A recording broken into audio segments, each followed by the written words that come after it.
சகியால் தாயே அம்மம்மா அம்மா நல்லா இருக்கீங்களா? சரி நம்ம சால்வை நம்மளுக்கு தானுங்க.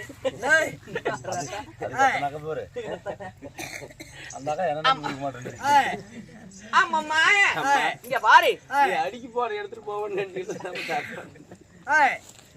இன்னைக்கு வைத்துள்ள நாடகம் என்ன நாடகம்? இன்று வைத்துள்ள நாடகம் 17வது நாள் யுத்தம், இன்னும் கர்ணன் சண்டை. ஆமாமா, ஸ்ரீ மகாபாரதத்தில் ஒரு பாகமாக விளங்கக்கூடிய ஸ்ரீ மகாபாரதத்தில் ஒரு பாகமாக விளங்கக்கூடிய 17ஆம் சண்டை சண்டை இல்லை என்றால் கர்ணன் முத்தி மோட்சம். முத்தி மோட்சம் உண்மைதான். இந்த நாடகத்தில் இந்த நாடகம் எதற்காக அரங்கேற்றம்? எதற்காக நான் வச்சுக்க நோட்டீஸ். எங்கடா அந்த நோட்டீஸ்? நான் படிச்சிருவேன். நான் இங்கிலீஷ் மீடியத்துல படிச்சேனா, தமிழ் தெரியாதுமா. ஒன்லி ஒன் இங்கிலீஷ் மட்டும் தான். இளவம் வளையம், தூதா கவுண்டர், நல்லம்மா லேட் மகன் சித்ரு முதலாம் ஆண்டு நினைவு நாளை முன்னிட்டு தெருக்கூத்து நாடகம். உண்மைதான். ஒரு நல்ல மனிதர் இந்த மண்ணை விட்டு மறைந்தாலும் நம்மளுடைய மனதை விட்டு மறையாமல் இருக்கின்றார். அவர் கடைக்கு போயிட்டா என்ன ஒரு கவனிப்பு தெரியுமா? கிடையாது, ஒரு 7, 8, 9 வருஷம் இருக்கும். வந்த உடனே அம்மாவை கேட்டுச்சு, கார்த்திகை நல்லா இருக்கிறாளா கேட்டாங்க. வீடியோ கால் பண்ணுவாங்க, ஞாபகம் இருக்குது. இந்த மண்ணிலே பிறந்த சித்ரு அண்ணன் மாண்டு மடிந்து விட்டார். கண்டிப்பா சுவாமி, நீ மாண்டையிடம் மல்லியப்பூ, நீ தந்தையிட சக்கரனே.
நம்ம அண்ணனாகப்பட்ட கண்டிப்பா சித்ரு அண்ணன் மாண்டு மடிந்து விட்டார். உண்மைதான்.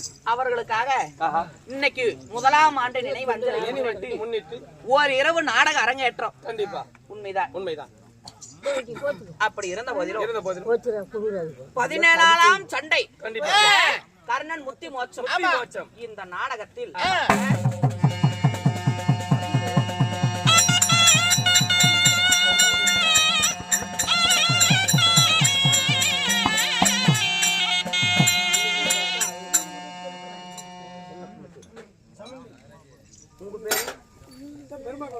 இன்னும் பெருமா கவுண்டர் அவர் சமந்தியாகப்பட்ட சித்ரு அண்ணன் மீது ஒரு 50 ரூபாய்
அவர் சொத்திலிருந்து சித்துரண்ணன் மீது போடப்பட்டது ஒரு 50 ரூபாய். கண்டிப்பா. இன்னும் தன் மனைவியாகப்பட்ட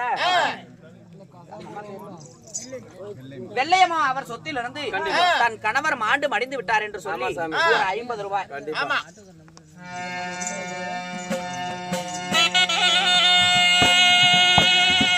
சுவாமி எனக்கு தங்க எனக்கு செலவு கல்லி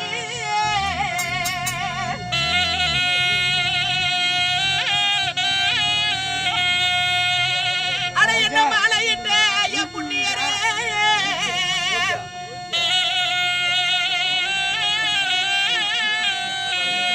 சுவாமி நீ போய் தலை முழுகு நீ தப்ப கோல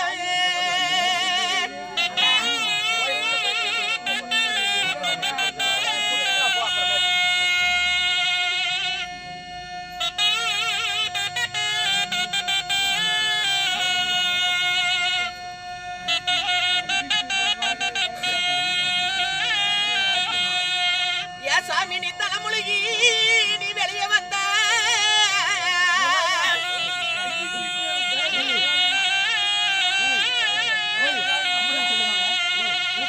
ஐயோ எனக்கு தங்க மணி அடிக்கும் என் சாமி நீ போய் சேர்ந்த தங்கமேனே எனக்கு பூ மணக்கும்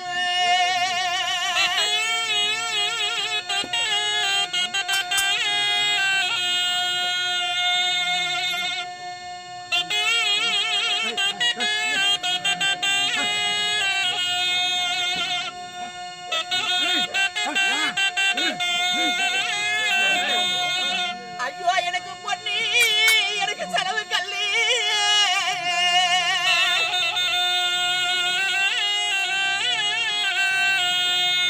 என்ன மாலையிட்ட ராஜனே நீ போய் பூசை செய்யும் நீ தப்ப கோல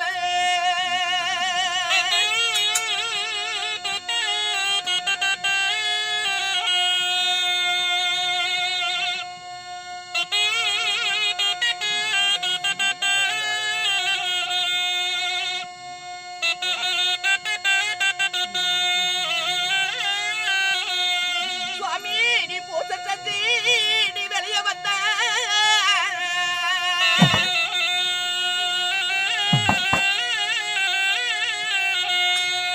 என்ன மாலையிட்ட ராஜனே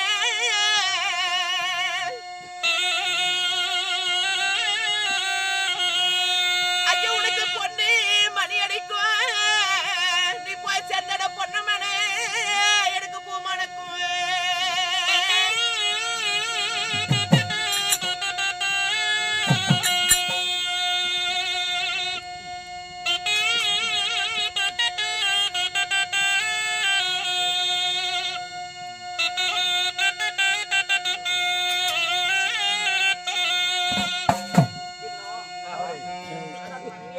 வெள்ளையம்மாவர் சொத்திலிருந்து தன் கணவராகப்பட்ட சித்துரு அண்ணன் மாண்டு மடிந்த காரணத்தினால் அவர் பேர் நிறுத்தியாக ஒரு 50 ரூபாய் நன்கொடை செய்துள்ளார்கள். எந்த முகம் போனாலும் தங்க முகமாக இருக்க வேண்டும் என்று அம்மனை பிரார்த்திக்கின்றேன். ராமோ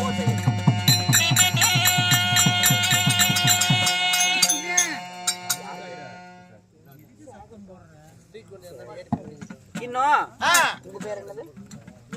ருக்மணி அம்மா போடப்பட்டது சேகர் பேர் கீர்த்தியாக. நல்லமம்மா போடப்பட்டது மாதேஷ் பேர் கீர்த்தியாக.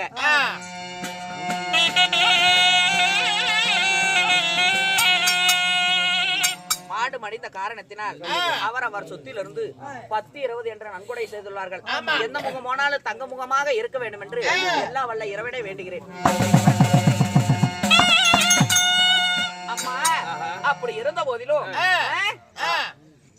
கர்ணன் முத்தி மோட்சத்தில் தர்பார் விஷயமாக வந்திருக்கும் பொழுது நான் யாரு, என்னுடைய பெயர் என்ன?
பிருதை என்று சொல்லப்பட்ட என்னுடைய பெயரோ குந்தமாதேவி. குந்தமாதேவி உண்மைதான். ஆகட்டும் தாயே, வந்தனம்.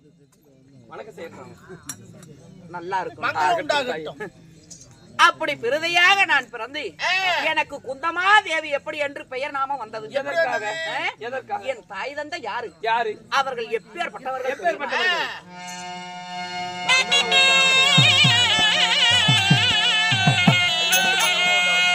அம்மா என்ன ஈட்டெடுக்க தந்தையாரி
சூரசேன மன்னனுக்கும் வாரிசுக்கும் பிறந்த எனக்கென்று எத்தனை பேர் பிறந்தோம்? எத்தனை பேருமா? சரியாக 15 பேர் பிறந்தோம்.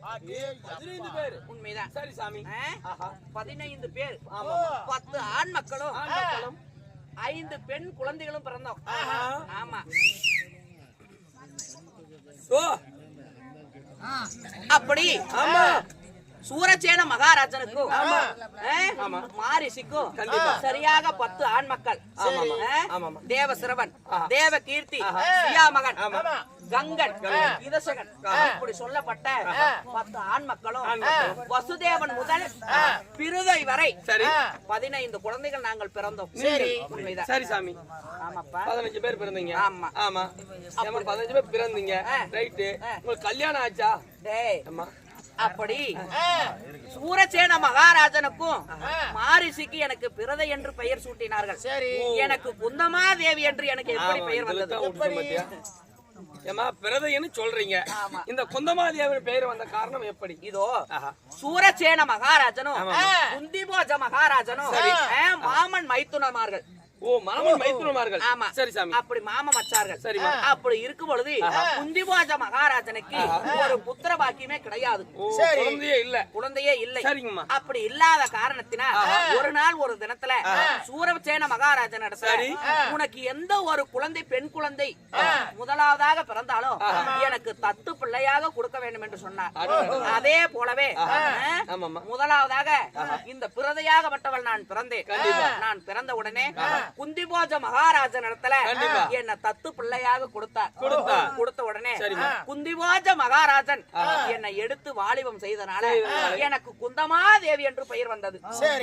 உண்மைதான். சரிங்க தாயே. அப்படி 16 நிறைந்த பருவம் அங்க ஆனவுடனே நான் எந்த நாட்டு அரசரை மாலையிட்டீங்க? அவர் எப்பேற்பட்டவர்?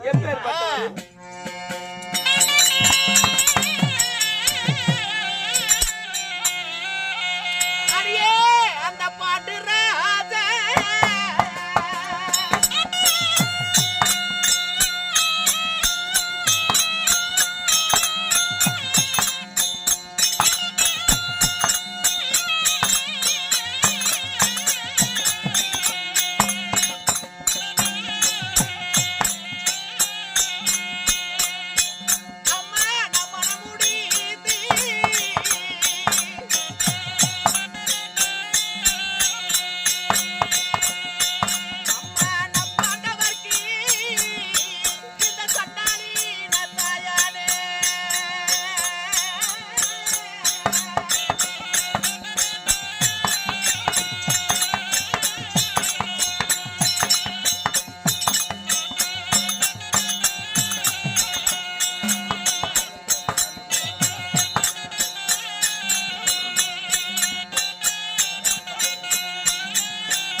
திருமணம் செய்தவள் தெரியுமா?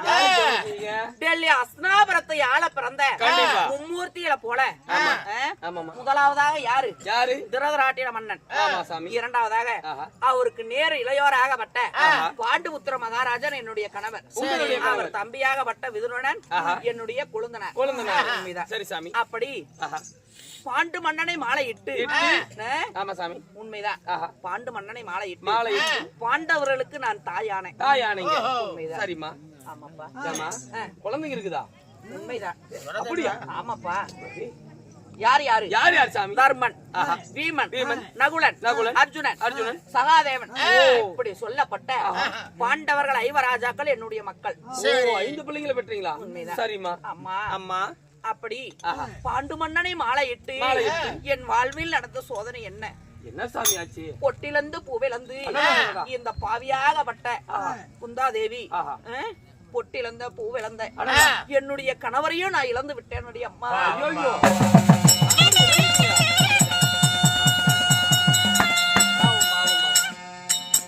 பாவமா, பாவம் பாவம். கணவர் இல்ல, இறந்து போயிட்டாரா? உண்மைதான். ரொம்ப பாவம். என்ன காரணம்? சரியாக கேட்டேன். ஆமா. என்னுடைய கணவராகப்பட்ட பாண்டுபுத்திர மகாராஜன் எப்படி மாண்டு மடிந்தார் தெரியுமா? எப்படி சாமி? அம்மா அம்மா பாண்டு மன்னனை மாலையிட்டு எனக்கென்று குழந்தை சந்தானமே கிடையாது. அப்படி குழந்தை பாக்கி இல்லாத காரணத்தினால் டெல்லி அஸ்னாபுரத்துல அரண்மனையில வாட்ட முகத்தோடு தினமுமே வாழ்ந்து கொண்டிருந்தேன். அப்பொழுது என் கணவராக பாண்டுபுத்திர மகாராஜன் ஒரு நாள் ஒரு தினத்துல சல்லிய பூபதியாக விளங்கக்கூடிய தங்கை யாரு மந்திராதேவியை திருமணம் செய்து வந்தார். உண்மைதான். அவளை என் தங்கையாக ஏற்றுக்கொண்ட, என் உடன் பிறந்த தங்கையாக ஏற்றுக்கொண்டேன். அப்படி அவளுக்கு ஒரு புத்திர சந்தானம் என்பதே கிடையாது.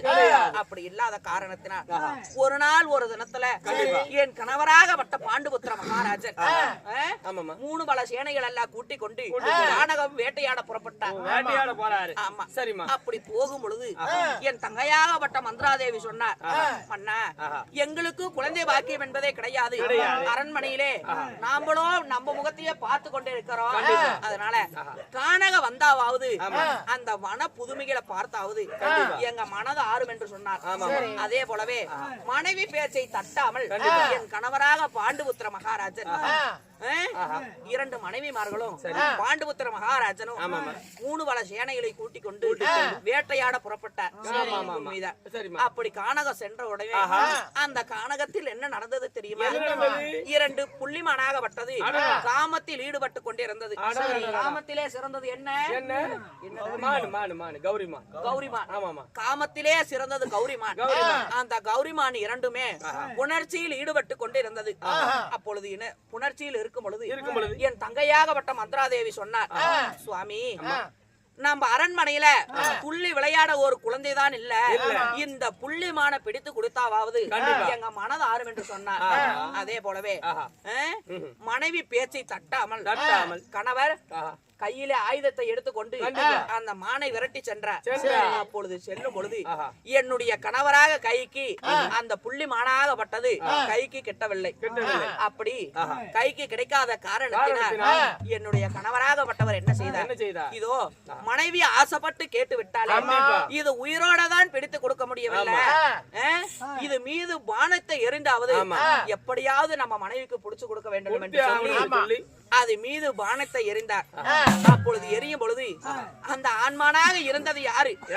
அவுதந்த மகாமுனிவர். உண்மைதான். அந்த பெண்மனாக இருந்தது யாரு? அவருடைய மனைவி குருபத்தினி. அப்படி அந்த மான் மீது எரிந்த உடனே அவுதந்த மகாமுனிவர் உடனடியாக சுயரூபத்தை எடுத்தார். உண்மைதான். அப்படி எழுக்கும் பொழுது, அடே பாண்டுபுத்திரா, நீ ஒரு சத்திரியனா? ஒரு பெண்ணும் ஆணும் உணர்ச்சியில் இருக்கும் பொழுது இப்படி எங்க மீது பானத்தை எடுத்து விட்டாயே, இது உனக்கே நியாயமா என்று கேட்ட பொழுது அப்பொழுது சொன்ன, இதோ நானும் என்னுடைய மனைவி எப்படி இப்படி காமத்தில் இருக்கும் பொழுது என் மீது பானத்தை எறிந்து எங்களை உச்சப்படுத்தினாயோ, அதே போலவே நீயும் உன்னுடைய மனைவியும் கட்டி சேரும் பொழுது உன்னுடைய சிரமாக பட்டது 1000 சுக்குநூறாக வெடிக்கிட்டு போய்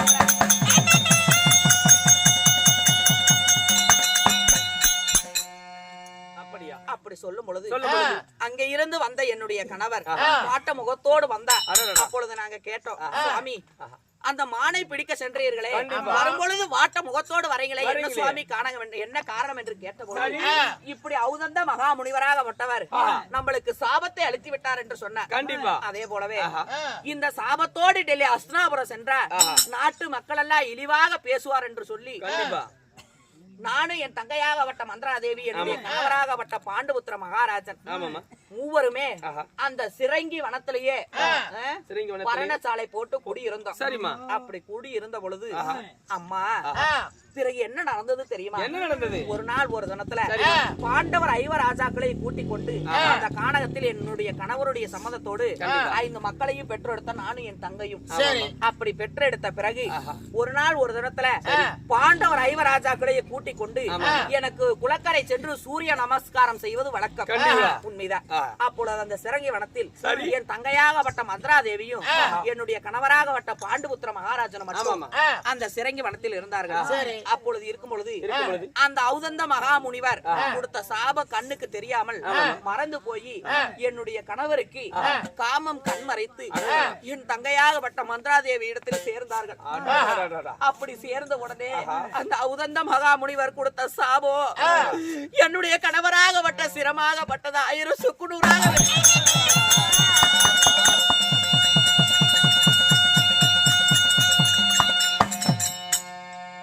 அப்படி வெடித்த உடனே என் தங்கையாகப்பட்ட மந்திராதேவி என்ன செய்தார்? இதோ என்னுடைய கணவரை அந்த சிரங்கி வனத்தில் எடுத்து தகனம் செய்யும் பொழுது நம்மளாலதானே நம்ம கணவருக்கு இப்பேற்பட்ட ஒரு இடுக்க நேர்ந்தது அப்படி என்று சொல்லி என் தங்கையாகப்பட்ட மந்திராதேவியும் உடன்கட்டை அறிவித்தார்.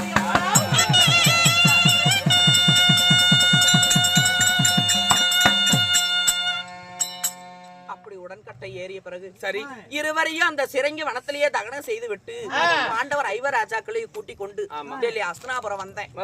அப்படி வந்த பிறகு நேற்றைய தினத்துல 16 நாள் சண்டை முடிந்து விட்டது. உண்மைதான். பிடிந்தால் 17ஆம் நாள் சண்டை. அதனால இந்த போர்காலம் எப்படி முடியும் என்று ஒன்றுமே புலப்படவில்லை. என்னுடைய மக்கள் யார் ஜெயிப்பார்கள் என்று யாருமே தெரியவில்லை.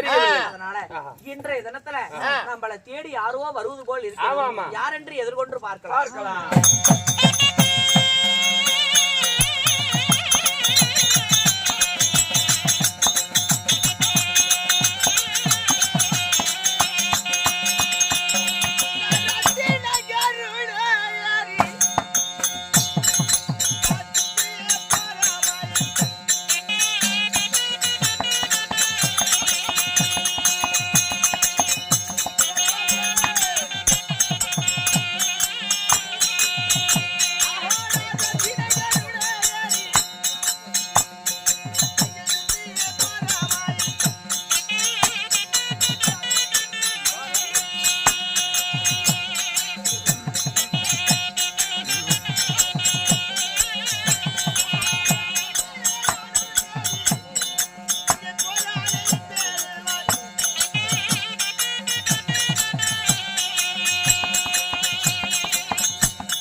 எம்பெருமானாகி கண்ணன் வந்தார் என்று என் அத்தையால் இடத்திலே உரைத்தாயா?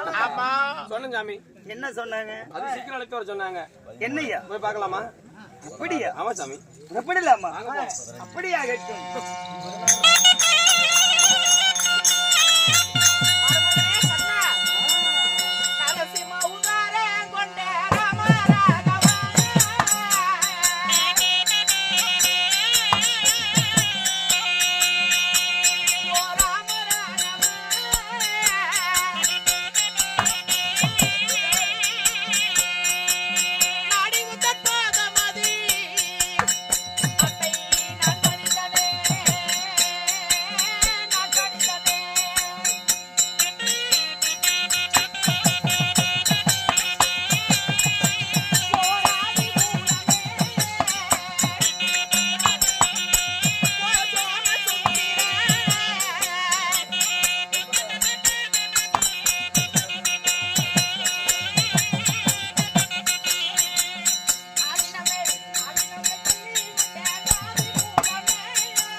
வாசனாதி மலர்கள் எல்லாம் பறித்து வந்து என்னதான் வயதுல நீ எனக்கு சின்னவராக இருந்தாலும் நீ ஒரு இந்த உலகத்தை ஆளக்கூடிய ஒரு கடவுள். அதனால இந்த அத்தையாகப்பட்ட குந்தமாதேவி தங்களுடைய திருவடி பாதங்களுக்கு வந்தனம் செய்கிறேன் கண்ணா. நல்ல உண்டாகட்டும் அத்தையால். என் பாதத்தை பணிந்தபடியினால் என்று தீர்காசமாய் வாழ்ந்திருப்பாய் அத்தையால். கண்ணா அப்படி இருந்த போதிலும்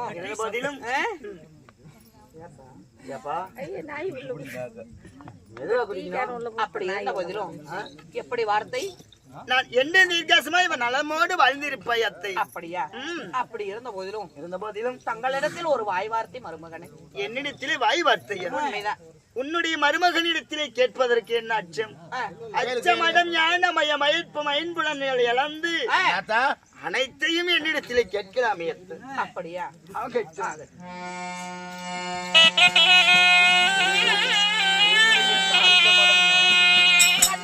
அந்த தாரா புகழ் படைத்து தர்மர் எனது பிள்ளை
மகனே தாரா புகழ் படித்த தர்மன் நலந்தானா என்று கேட்கிறாயா? உண்மைதான் அத்தையார்.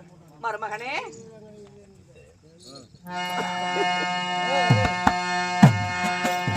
தாரா புகழ் படைத்த தர்மன் நலந்தானா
மகன் பீமனும் நலமாப்பா? சான் என்று 12,000 ஆணைவரம் அடைத்த அப்படி பீமசேனனும் நலன்தான். என்னுடைய சாஸ்திர கொடி வேந்தனாகிய சகாதேவன் நலன்தான். குதிரை ஏற்றத்தின் வல்லவனான் நகலனா உன் மகன். நால்வர்களும் நலன்தான். அனைவற்று பேருமே நலம் என்று உரைக்கிறார். என்னுடைய மகனாகப்பட்ட அர்ஜுன் நலமா? அங்கேதான் அத்தை இருக்கிறது விஷயமே. ஏப்பா, இதுவரைக்கும் 16 நாள் சண்டை முடிந்து விட்டது. முடிந்தா 17ஆம் நாள் சண்டை. அந்த சண்டை போர்க்களத்தில் போர்க்களம் நடந்து கொண்டே இருக்கும் பொழுது பாண்டவர் பக்கம் நீ என்று இருக்கிறாய். பாண்டவர் இல்லை என்றால் நீ இல்லை, நீ இல்லை என்றால் பாண்டவர் இல்லை. அப்படி இருக்கிற காரணத்தால் பாண்டவர்களை விட்டு விட்டு நான் தன்னந்த அடிமையில இருக்கும் பொழுது என்னை சந்திக்க வந்திருக்கிறையே, என்னப்பா காரணம்? இதுவரைக்கும் பாண்டவர் நலன்தான் நலன்தான் என்று ஓதினேன் என் வாயால். ஆனால் நாளை விடிந்து விட்டா காண்டா வனமெரித்த காலை உன் மகனாகிய அர்ஜுனன் இருக்கிறானே, அவனை மட்டும் என்னாலே காப்பாற்ற முடியாது. ஐயோ கண்ணா, என்னப்பா வார்த்தை உரைக்கிறாய்? 16 நாள் சண்டை வரைக்கும் பாண்டவர்களை காத்து வந்த பிடிந்தால் 14ஆம் நாள் சண்டையில மட்டும் உன் மகனாகப்பட்ட அர்ஜுனனை என்ன காப்பாற்ற முடியாதுன்னு சொல்றியே. இந்த மாதிரி வார்த்தையெல்லாம் சொல்றியே, என்னப்பா காரணம்? எதனால உன்னால முடியாதது? என்னப்பா சொல்லு. எனக்கு ஒரு நீண்ட நாளா ஒரு சந்தேகம் கேட்கலாம்னு ஆசை. என்ன சந்தேகம்? இன்னைக்கு கேட்கலாமா, நாளை கேட்கலாமா, இல்லை அத்தை கேட்டால் ஏதாவது தவறா எண்ணி விடுமோ என்று அச்சம் என்னுடைய மனதிலே. மகனே, ஆனா என்னைக்காவது கேட்கலாமா? தைரியமாக கேட்கலாம். அத்தையா, மருமகனே, உனக்கு எத்தனை பிள்ளைகள் அத்தை? நீ கேட்கக்கூடிய கேள்வியானது ஒரு மடத்தனமான ஒரு கேள்வி. எனக்கு எத்தனை குழந்தைகள் என்று கேட்கிறாயே? பாண்டவர் 5 ராஜாக்கள் என்று ஊரறிஞ்ச விஷயம், உலக அறிஞ்ச விஷயம். அப்படி இருக்கும் பொழுது நீ கேட்கறியது நியாயமாப்பா உனக்கு? இல்லை அத்தை, 5 தவிர வேறு யாரும் இல்லை என்கிறார். பாண்டவர் 5 ராஜாக்களை தவிர எனக்கு வேற எந்த ஒரு குழந்தைகளுமே கிடையாது. அத்தையா, மருமகனே, மாயவனுடைய கண்ணனிடத்திலே விளையாடுகிறார். உண்மையை சொல். உண்மையாக எனக்கு பாண்டவர் 5 ராஜாக்கள் மட்டுமே மகன்கள். என்னைக்கு திருடனும் நான் தான் திருடன் ஒத்துருக்கிறோம். அல்ல, அதாவது இனிமேல் உன்னிடத்தில் கேட்பது நான் நியாயமில்லை. சுக்கலா மைந்தனாகிய சூரிய பகவான்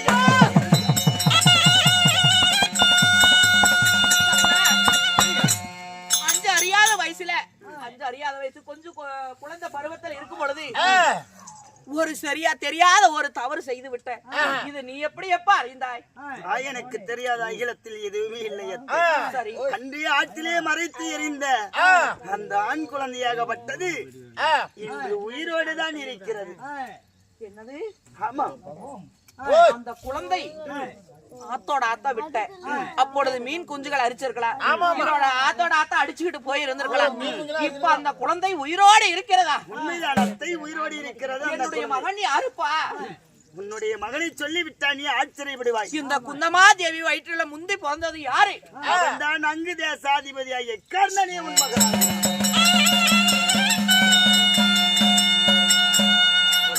ஒரு நாள் ஒரு தினத்துல வில் அரங்கேற்ற மேடையில அமர்ந்து கொண்டு இருக்கும் பொழுது கர்ணன் நம்ம வயிற்றுல பிறக்க கூடாதா என்று நினைத்தேன். அதே போலவே இன்றைக்கு நீ வந்து என்னுடைய மகன் கர்ணன் என்று உரைக்கிறாய். நிச்சயமாக என்னுடைய மகன் கர்ணனா? உண்மைதான்.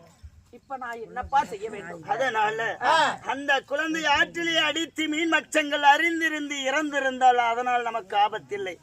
நாளை விடிந்தால் 17ஆம் போர்க்களத்தில் விரியனிடத்திலே வளர்ந்து வருகிறான் கர்ணன்.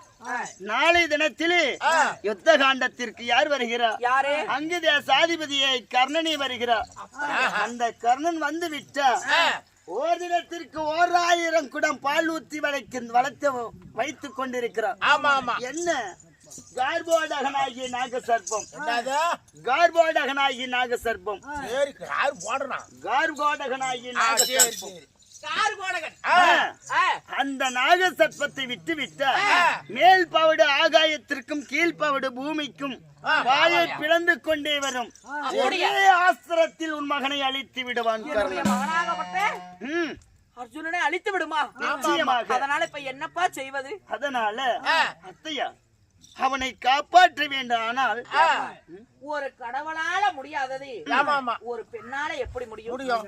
எப்படி முடியுமா? எப்படி அத்தையா எப்படி முடியும் என்றால் ஆஸ்திரங்களை எடுத்து ஆயுதங்களை எடுத்து நீ சண்டை செய்ய வேண்டாம். நான் சொல்வதை பிரகாரம் கேட்டீரானா பிறகு நான் பார்த்துக் கொள்வேன். எப்படி? அதாவது அவனிடத்திலே சூரிய பகவானிடத்திலே யாக பூசை செய்வது வழக்கம்.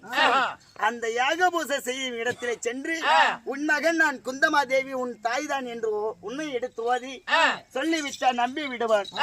நம்பிய உடனே சரி அப்பா என்னிடம் வந்த விஷயம் என்ன அம்மா என்று கேட்பான். எனக்கு 2 சத்தியத்தை மட்டும் கொடுக்க வேண்டும் என்று 2 சத்தியத்தை மட்டும் பெற்று வரணும். அவனிடத்துல போய் தாய் பாசத்தை காட்டாமல் காட்டி 2 சத்தியத்தை வாங்க வேண்டும். 2 சத்தியத்தை வாங்கி வந்தா நான் ஏதோ என்னுடைய அனுகிரகத்தால் பார்ப்பேன். அப்படியா? முதல் சத்தியம் என்ன சத்தியம்? அதாவது பாண்டவர்கள் ஐவர்களே சரியான எதிரி யார் என்று கேட்பா. எனக்கு காண்டா வனமெரித்த காளையன் தான் என்று உழைப்பான் அந்த கர்ணன். சரி, எப்படி சிறு வயதிலிருந்து இவனுக்கு எதிரியா வளர்ந்தவன் அல்ல அர்ஜுனன். அதனால அந்த அர்ஜுனனை தவிர இது அதாவது 4 தவிர அர்ஜுனனை மட்டும் வழியாக்கிவிடு. மற்ற 4 எந்த இடையூறும் வரக்கூடாது என்று முதல் சத்தியம். முதல் சத்தியத்தை வாங்க வேண்டும். உண்மைதானத்தை.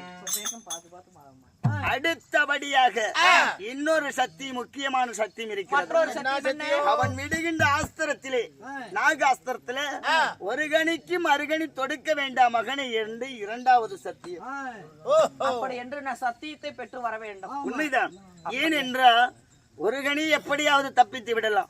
மறுகணி தொடுத்தானா அந்த நாகாஸ்திர சர்ப்பம் பூமியிலே பிளந்து இந்த பூமியிலே விழுங்கக்கூடிய ஆற்றல் கிடைக்கும். பூமியிலே விழுங்கக்கூடிய ஆத்திரம் பெற்ற அந்த ஆத்திரம் இந்த கண்ணனையே அழித்து விடுவான். அதனால ஒரே ஆஸ்திரம். அப்படியா? பகவான இடுபட்டு கேக்குறாங்க. ஏண்டா வரண்டா ஏண்டா கண்ணா நீ சொன்ன பிரகாரமே போய் 2 சத்தியத்தை வாங்கி வருகிறேன். அகட்டும் அப்பா. நானும் சென்று இடுப்பு பற்றி கல்வி